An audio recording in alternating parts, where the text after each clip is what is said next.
Bismillahirrahmanirrahim. Assalamualaikum warahmatullahi wabarakatuh. Kali ini kita akan membahas tentang satuan konsentrasi yang lain. Sebenarnya masih sama ya satuan konsentrasinya mah dengan yang pernah kita bahas sebelumnya, molaritas dan normalitas. Tapi kali ini kita akan menghitung atau membahas konsentrasi dalam satuan molaritas dan normalitas dalam suatu larutan yang pekat. Jadi, konsentrasi larutan pekat itu bisa dihitung baik dalam bentuk molaritas maupun normalitas. Nah, rumus perhitungannya adalah seperti ini. Kalau kita mau menghitung molaritas larutan pekat, maka rumusnya itu persen dikali BJ dikali 10 dibagi MR. Nah, kalau yang dihitung bukan molaritas tapi normalitas, ya udah MR-nya kita ganti aja nanti menjadi BE ya. Jadi normalitas larutan pekat itu persen kali BJ kali 10 dibagi BE. Kemudian ada satu konsep dulu yang harus kalian pahami untuk menghitung persen massa itu. Rumusnya massa zat terlarut dibagi massa larutan dikali 100 ya. Ini adalah rumus persen massa atau mencari kadar dalam satuan persen, cari konsentrasi dalam satuan persen. Nah, ingat ya, massanya di sini satuannya harus sama. Kalau gram sama gram, miligram sama miligram, kilogram sama kilogram ya. Kemudian kalian juga harus ingat-ingat lagi BJ. BJ itu adalah rumusnya berat jenis, rumusnya massa dibagi volume ya. Massa dibagi volume, massanya satuan massanya itu biasanya gram, volumenya mililiter ya. Jadi untuk BJ itu massa bagi volume, satuan massanya gram, volumenya mililiter. Nah, kemudian bagaimana sih penurunan rumusnya? Karena kan sebelumnya kalian tahu rumus molaritas itu adalah mol dibagi volume ya.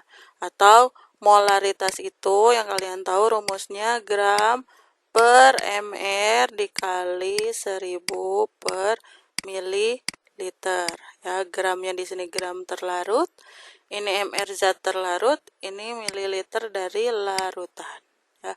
Kok dari rumus ini bisa berubah menjadi seperti ini ya? Dari mana sih? Nah, jadi penurunannya itu seperti ini. Rumus ini ya kita kalikan dengan suatu besaran tertentu ya yang hasilnya 1. Maksudnya, jadi rumus ini kita kalikan dengan gram larutan dibagi gram larutan. Ya, jadi dikali gram larutan dibagi gram larutan. Boleh nggak kayak gini?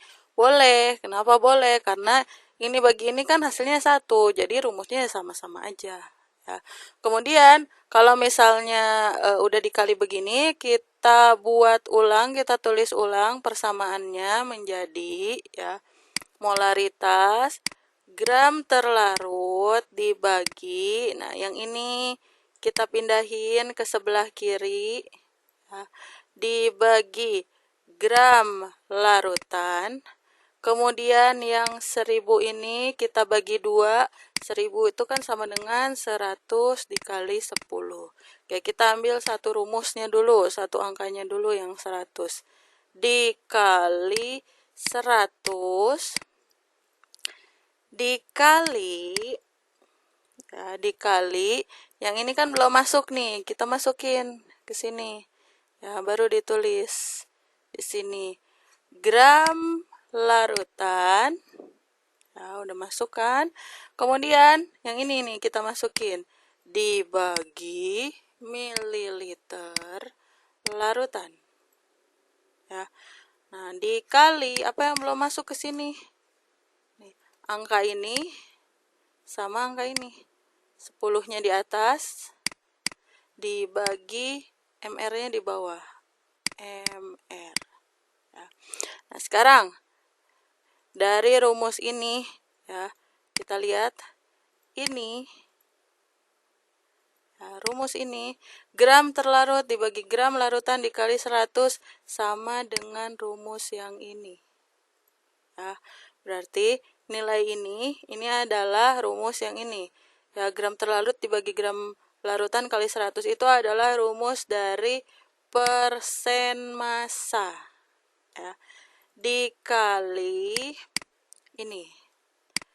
Gram larutan dibagi mililiter larutan. Ya, larutannya kita abaikan aja di sini. Gram dibagi mililiter. Gram dibagi mililiter adalah rumus dari BJ dikali BJ, terus turunin ininya, dikali 10 dibagi MR. Ya, dapatlah rumus molaritas yang baru seperti ini. Ya, gimana rumusnya? Sama apa beda dengan yang di atas saya tampilin yang ini? Sama. Ya, jadi penurunan rumusnya adalah seperti itu. Ya, sama halnya dengan yang normalitas, penurunan rumusnya juga seperti itu. Cuman bedanya kalau normalitas itu tidak pakai MR tapi pakainya BE. Ya. Oke, mudah-mudahan bisa kalian pahami ya penurunan rumus dari molaritas maupun normalitas. Kalau normalitas kan ekuivalen dibagi volume. Nah, kenapa rumus normalitas bisa menjadi seperti ini? Kenapa rumus molaritas bisa menjadi seperti ini? Inilah penurunannya. Ya, demikian. Terima kasih. Jika ada pertanyaan, silakan sampaikan dalam kolom komentar. Assalamualaikum warahmatullahi wabarakatuh.